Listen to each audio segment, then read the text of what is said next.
Ya. Muy bien, jóvenes. Nuevamente, buenos días. Vamos a iniciar con la consideración de la historia.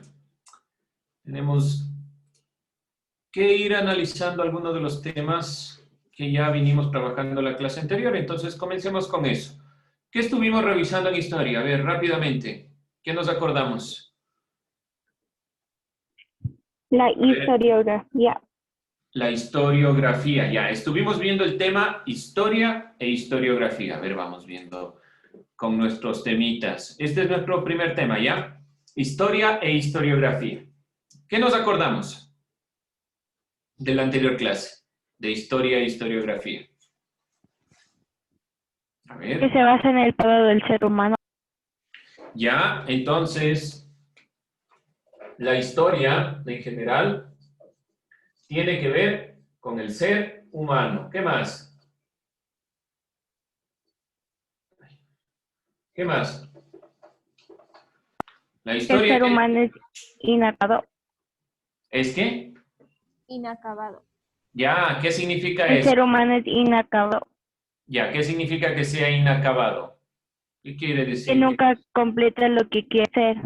Bueno, a ver, Y ahí al final no como lo... una puntualización. No que nunca completa lo que quiere hacer, porque pensaríamos después y algún trabajo que yo quiero hacer nunca lo voy a completar. Ahí hay que tener un poquito de cuidado con la utilización de las palabras. Entiendo lo que quiere decir, pero digámoslo de otra forma. Tal vez el ser humano siempre está buscando algo más, ¿sí? Siempre está buscando el más conocimiento, cómo comprender mejor el mundo, cómo funcionan mejor las cosas. Y para eso tenemos que revisar la historia del ser humano en el tiempo, ¿sí? Por lo tanto, siempre que hablemos de historia estaremos hablando del ser humano a través del tiempo, a través de la temporalidad. ¿Alguien más? ¿Qué más estuvimos hablando sobre historia e historiografía? ¿Qué más recordamos? Presente no existe. Ya, bueno, estuvimos hablando del tiempo con la consideración de que el tiempo no es el presente, que es muy probable que no exista, sino que el tiempo es el constante caminar a través del mismo. La historia no habla solo del pasado. Y un error que solemos cometer a veces es pensar que vamos a la clase de historia y de qué se trata. Vamos a hablar de personas que ya ni existen. ¿Para qué me interesa eso? La historia no es solo el pasado. ¿Sí? No es solo pasado. Tiene que ver con la totalidad de la vida. ¿Sí? Eso no olvidarse, sino que la historia tiene que ver con la totalidad de la vida. De la vida, obviamente, del ser humano. ¿Ok? Decíamos que la historia, que abarca la totalidad de la vida, y la historicidad, que es la capacidad que tiene el ser humano de hacer historia, porque el ser humano es histórico, tiene dos elementos fundamentales.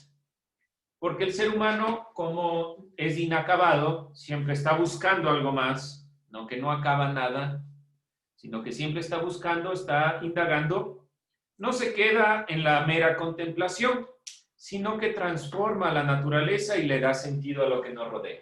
¿Alguien se acuerda de eso? Repito. La historia que tiene que ver con el ser humano y esta condición de no ser, de ser inacabado, que no está todavía completo, que siempre está buscando, tiene dos elementos importantes.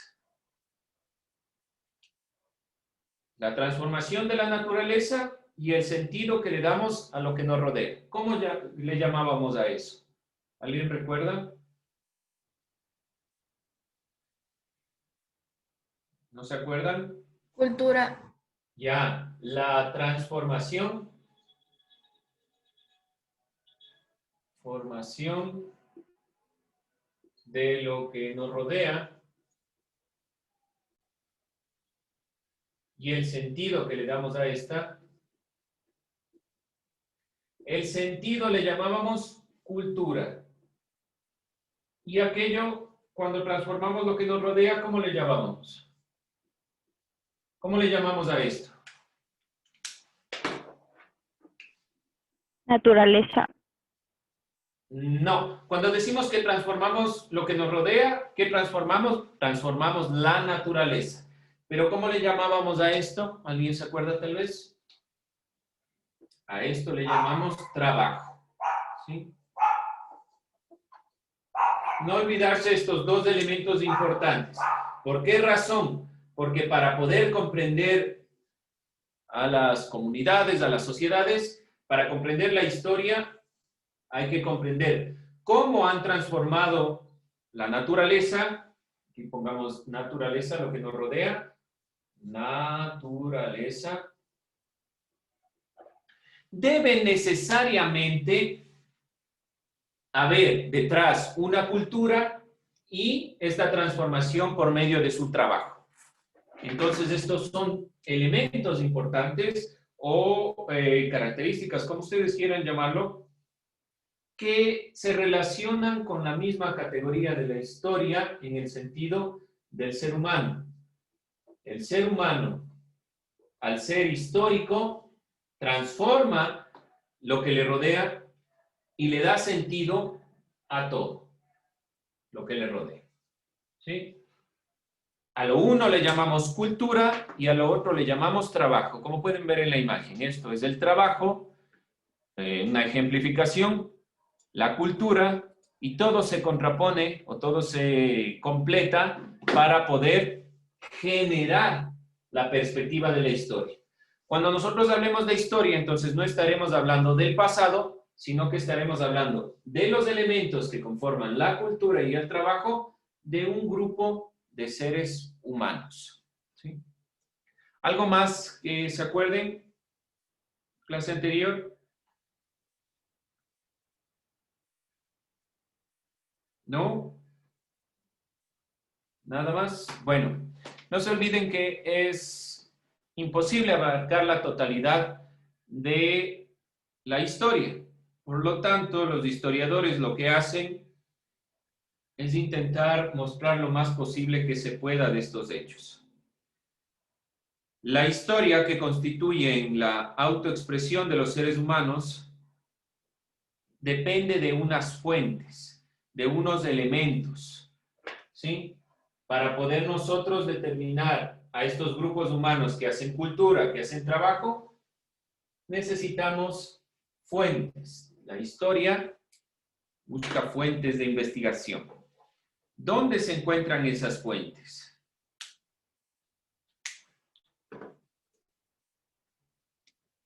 ¿Dónde podemos encontrar fuentes de la historia? ¿Dónde Libros de historia. Ya, los libros de historia. Por lo general, nosotros asociamos a la historia con libros, con textos, con este tipo de perspectivas. Pero, ¿qué pasa si no tenemos todavía los textos? Si el historiador todavía no ha llegado a manifestar los textos, ¿cómo? ¿De dónde saca la información? Del internet. Ya, si no hay textos, menos aún internet. ¿De dónde saca el historiador? Vamos un poquito atrás. El internet y De los fuentes que haya, ¿Ah, sí? ¿De fuentes? Dígalo. De la experiencia que él vive. de las fuentes que haya contado con personas que hayan pasado por eso, que hayan contado. Ya. Alguien habló de la experiencia y también se mencionó lo que haya recolectado.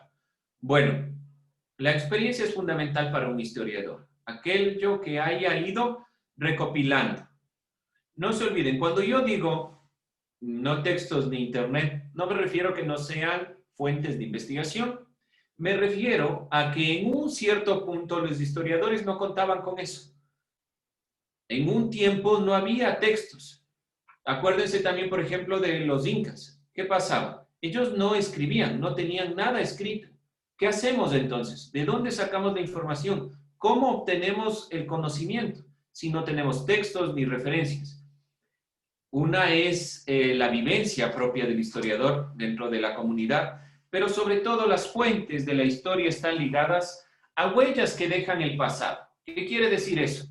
A información, por ejemplo, oral de grupos humanos que han venido contando una misma historia que pasa de generación en generación, objetos que pasan de generación en generación, elementos que van a través del tiempo presentándose y que debemos nosotros interpretar. A eso se llaman fuentes de investigación, ¿sí? A estos elementos que podemos nosotros identificar dentro de la historia. Por esa razón es que la historia no es solo el pasado, porque muchos de los elementos ya no están en los textos, no están escritos, son elementos que debemos nosotros ir recopilando. Y la historia entonces emana fuentes, hay fuentes de la historia que parten de las huellas que deja el ser humano. ¿Sí? Entonces hay elementos, huellas que nos dejan los seres humanos que nosotros encontramos en la arquitectura, que encontramos en la vestimenta, que encontramos en platos típicos, es decir, en la comida, en los dichos populares, en las leyendas, tantas cosas que se dejan que a veces no están escritas, que son simplemente, eso me enseñó mi padre, el historiador se encarga de buscar dónde se encuentra la perspectiva de la cultura que forma esta visión y del trabajo, cómo trabajaron esos elementos, determinarán qué grupo humano sean, ¿sí? Vimos también esta pregunta, esta última pregunta. ¿Qué factores llevan a distinguir en diferentes historiadores una misma visión, es decir, un mismo objeto de estudio? ¿Por qué diferentes historiadores tienen un criterio diferente sobre un mismo hecho? ¿Qué decíamos sobre esto? ¿Qué se Que acuerda? cada uno sacó sus conclusiones de las personas leído. Que puede ser que haya personas que hayan dado de diferente manera que otras. Hay personas que han visto un mismo objeto de diferente manera a otra. ¿Por qué consideraciones? ¿Por qué criterios? ¿Por qué razón? ¿Por qué han visto de diferente forma? Por su punto de vista. Ya, pero su punto de vista, ¿por qué? ¿Por qué? ¿Por qué yo tengo un punto de vista diferente al suyo? Porque todos somos diferentes. Ya, pero ¿por qué? Vamos un poquito más a fondo. No está mal, pero... Porque cada persona tiene su manera de pensar y de... Ya, pero su manera de pensar debe estar determinada por alguna razón. Porque han escuchado, o sea, como que de algunas personas que puedan que digan otra cosa y otras personas que digan otra cosa, pero al final llegan como más o menos a lo mismo. Bueno, eso ya es una conjunción de los criterios de los historiadores. Pero ¿por qué razón? A ver, no le escuché. Porque cada uno tiene su identidad. Ya, la identidad puede ser un criterio. Porque Sí, cada uno tiene su identidad. sí, cada uno tiene nuestra identidad, pero hay elementos que están detrás. Voy a poner un ejemplo. Cada uno vemos la pregunta que ustedes observan en la imagen, puede ir aquí en el medio. El historiador ve de diferente forma por el tiempo, por ejemplo. No es lo mismo, como yo les dije en un ejemplo, ver una guerra, después de que pasa la guerra, el momento que pasa la guerra y 25 años después. ¿Sí? El tiempo va a determinar cómo vemos también las cosas. No es lo mismo haber pasado la guerra, estar después de un holocausto y contar esa historia, que contar la historia 25 años después. ¿Sí? Cambia mucho la perspectiva. No somos nosotros los mismos que fueron hace 25 años. No solo porque tenemos una ideología diferente, sino también porque vivimos en un tiempo diferente. En esa época no habían computadoras, ni trabajábamos de forma virtual, ni todo eso determina nuestra forma de ver.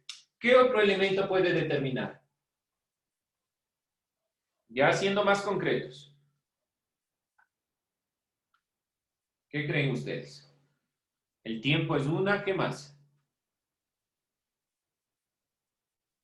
¿No se les ocurre? Por ejemplo, una postura política. Hecho. Ya voy con eso, gracias. Si yo soy, por ejemplo, de derecha, es decir, soy conservador, voy a ver al mismo hecho histórico de una forma que si es que yo tengo otra ideología, por ejemplo, de izquierda, estoy más ligado a la sociedad, estoy más ligado al pueblo, entonces puede ser que el mismo hecho histórico sea opresivo y que para la persona que es conservadora sea gerente de derechos o qué sé yo. La postura política también. Alguien habló de hechos. Los hechos a través del tiempo van generando nueva evidencia. ¿Qué significa esto? Por la misma tecnología, los historiadores de hace 25 años, de hace 50 años, no poseían la tecnología que tenemos. No podían ir, por ejemplo, a un lugar y tomar una fotografía en tiempo real con su celular y mandarlo en línea para que un historiador compare lo que está diciendo el arqueólogo, sino que tenía que pasar un proceso largo para un descubrimiento. Ahora, con las nuevas tecnologías, las nuevas evidencias son mucho más factibles de irse modificando. Y tenemos criterios también, por ejemplo, desde la ciencia, que pueden determinar si lo que se dijo antes es correcto o no. ¿Alguna otra más? ¿Qué se les ocurre? El lugar. El lugar. Ya, un ejemplo. Ejemplo de lugar. Podemos ponerle aquí tiempo, lugar. ¿Algún ejemplo de lugar? ¿Por qué el lugar puede determinar? El lugar en el que pasaron los acontecimientos. Bueno, el lugar donde sucedieron los acontecimientos puede que sea el mismo, pero no va a ser lo mismo que un latinoamericano. Tal vez analice una perspectiva que, por ejemplo, que lo haga un norteamericano, o que lo haga un europeo, o que lo haga un asiático. Dependerá mucho. Y esto del lugar está relacionado también con la postura política de cómo nosotros vemos la realidad, ¿sí? Está determinado mucho a veces nuestro criterio por el lugar donde habitamos. Sí puede ser. También puede ser la educación. La geografía. La geografía tiene que ver con el lugar. ¿Podemos poner geografía o lugar? Sí, tiene que ver. Como les digo, tiene mucho que ver. No es lo mismo vivir en América Latina, tener el proceso de América Latina, tener la liberación de América Latina y ver cómo la economía va cambiando que tener un proceso de Estados Unidos, con una visión diferente de la realidad, con una perspectiva diferente que va a analizar el mismo hecho desde otro punto de vista. Sí, eso podríamos llamar geografía. La educación depende mucho también qué tanto nosotros hemos leído, nos hemos educado, hemos investigado. Un mismo historiador puede tener un bagaje desde la filosofía, la ciencia, las ciencias exactas, las ciencias sociales, y otro historiador puede ser solo eso, un historiador que se ha dedicado tal vez solo a la historia del Ecuador y desconoce mucho tal vez de otros temas. Entonces, la especialización también es sumamente importante, es decir, la educación. La objetividad también es un criterio. ¿Alguien entiende la palabra objetivo? La objetividad. ¿Qué es algo objetivo o algo que Dar un tenga? punto de vista de lo que se dio. De nuevo, porque no lo escuché. De nuevo, Sacar ¿qué un es? punto de vista de lo que ha sucedido. No, eso es Sacar una... subjetivo. No, eso es subjetivo. Objetivo. Objetivo. ¿Enfocarse en algo? Tal vez podría ser Una meta a alcanzar. una meta a alcanzar. No, objetivo es contrapuesto a subjetivo. Busquen en el diccionario. Rapidito, para eso tenemos diccionario, internet, lo que no tenían los griegos. A ver, busquen objetivo. ¿Qué significa objetivo? Que se relaciona con hechos, ¿ya? ¿Qué más? ¿Alguien más otra definición? Un hecho psicológica. Tienen un sentido lógico. ¿Alguien más? ¿Otra definición? Que se basa en propios sentimientos o sensaciones. De nuevo, Que se basa en sus propios sentimientos o sensaciones. sentimientos, intuiciones. ¿Seguro eso dice de objetivo? Aquí Ahí- dice hacer Sentimientos siempre y valor sensaciones. atendiendo a los propios sentimientos o sensaciones. Ya, ¿alguien más? Esa, vamos a dejarle de lado esa definición por un momento, porque atendiendo a los sentimientos y a las propias percepciones es más un carácter subjetivo. Pero bueno, la objetividad con lo primero que dijeron. ¿Alguien más otra definición tal vez? Que se basa en los hechos y la lógica. Ya dijeron eso. ¿Alguien más?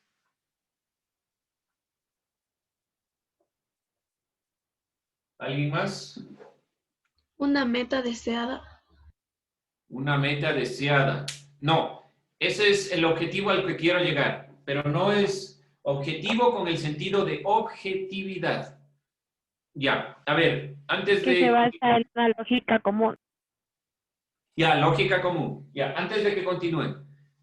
Lógica común y hechos son los términos que vamos a utilizar. A veces nosotros, por las definiciones de los términos, debemos buscar el concepto, por el concepto mismo, buscar la definición en el diccionario. A veces nosotros cometemos un poco de errores en buscar las definiciones porque no relacionamos un poco el término. Objetividad no tiene que ver con el término de objetivo en este caso, ¿sí? Objetivo como meta, no. Objetivo como el sentido de objeto, de hecho, ¿sí? Objetivo en el sentido de contrapuesto a subjetivo. Subjetivo es que parte desde mi criterio, desde lo que yo pienso como individuo. Desde ahí sí, desde mis sentimientos, mis emociones, lo particular, desde mí. Yo veo esto, como en la imagen, desde mi punto de vista.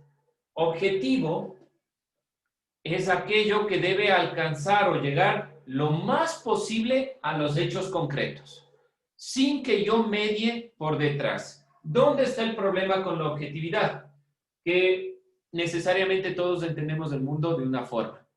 Entonces, para hacerlo más objetivos posibles, debemos guiarnos por métodos, como el método científico. Tratar de concluir por ideas y perspectivas que se alejen de la subjetividad. Que nosotros salgamos lo más posible de la subjetividad. Que si yo digo que este hecho histórico sucedió en este tiempo, es porque lo puedo demostrar, porque tengo todas las evidencias que lo sustentan. Esa es la perspectiva que la historia también debe ir avanzando, en cuanto a la historia debe ir avanzando. Y por este criterio de objetividad, porque hay muchos que creen, como ustedes vieron en el diccionario, hay varias definiciones de objetividad. Asimismo, varios historiadores creen cosas diferentes sobre lo que es o no objetivo, ¿sí? Por lo tanto, algunos pueden pretender que es solo la meta. Pueden coger del diccionario y decir, objetividad es la meta hacia lo que quiero llegar. Si es eso y yo me baso en esa definición, entonces llegar al hecho es lo más importante. Y otro puede pensar otra cosa, ¿sí? Entonces, esos elementos que estamos denunciando pueden cambiar la perspectiva de la historia, dependiendo del historiador. ¿Preguntas, dudas? ¿Está claro? No se olviden este término. Pongan, por favor, anoten en su cuaderno, subjetivo, objetivo. Hagan una comparación rápida entre las dos. Que quede claro, porque son términos que vamos a trabajar durante las 3 materias, filosofía, ciudadanía, historia. Estaremos hablando de la objetividad, la subjetividad de cada uno de los pensadores, de cada uno de los ámbitos. Por lo tanto, debe estar claro qué es objetivo y subjetivo. Para la próxima clase, por favor, me hacen acuerdo. Comenzamos con esto y vamos solucionando las dudas, sobre todo, de qué entendemos por objetivo, subjetivo. Preguntas. Dice, se le apagó el micrófono. Sí, sí, tranquilos, no se preocupen. ¿Preguntas? ¿Alguien? ¿Preguntas? ¿No? ¿Está claro lo que hemos visto? Con eso estamos terminando la primera parte. ¿Qué vamos a hacer para la siguiente clase? Bueno, contraponen objetivo y subjetivo. Vamos a hacer un resumen rapidito en unas 5 líneas. ¿Quién era Federico González Suárez? Uno de los historiadores más importantes de la República del Ecuador. ¿Y me van a decir quién era él? No se olviden, los trabajos los hacemos dentro de la clase. Este trabajo lo trabajaremos en la clase, no se va a quedar sin más. Y de ahí podemos ir dilucidando las consideraciones. ¿Quién era Federico González Suárez? Y ya vamos a especificar la siguiente clase por qué era importante González Suárez. ¿Sí? Por favor, buscarán quién era la persona, no la calle, ¿sí? La González Suárez. Listo. Entonces, terminamos con eso la clase. Buscamos quién era Federico González Suárez y para la clase lo trabajamos, completamos ese trabajo y estaríamos entrando a la siguiente temática. Eso sería por la clase de hoy. Si me pueden ayudar parando el video.